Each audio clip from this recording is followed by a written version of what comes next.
Tumingin ito. Ayaw mong salita. Ano magagawa natin? Bugbugin na lang natin ang bugbugin. Tingnan natin labanan nito. Ibigay mo kung dito yung dalawang atas na pagkain.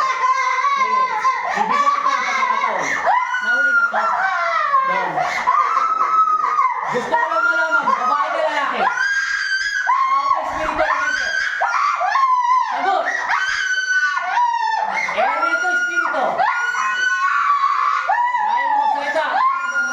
Ibigay mo ang espiritu yung parang sa kanya. Espiritu ka elemento. May 2 minuto pa ako sa'yo. Elemento espiritu. Sumagot ka. Kailangan mo si Kristo.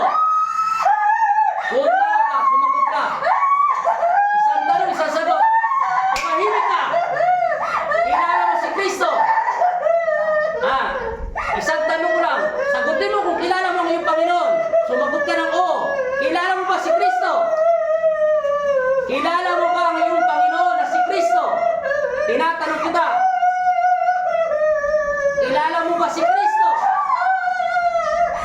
Hindi mo kilala ang Panginoon mo. Si Jesus, kilala mo.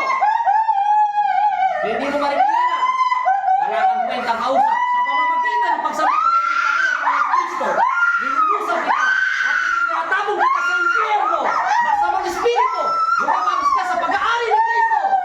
Amen!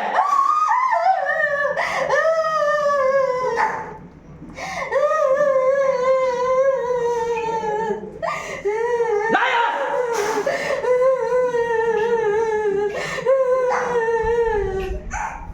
Hindi nga siya tao. Tulungan siya. Alalayan. Balik! Gising. Alalayan mo na. Baba mo muna yan. Huwag mo muna tatanggalin yan. Ayaw mo naman ito. Tulungan mo kung bumiwanag. Ano pa yung nagkaiba?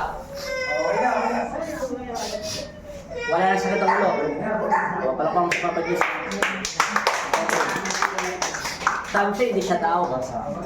Nahuli pala siya doon sa iba pang gamot. Hindi. Pag kasi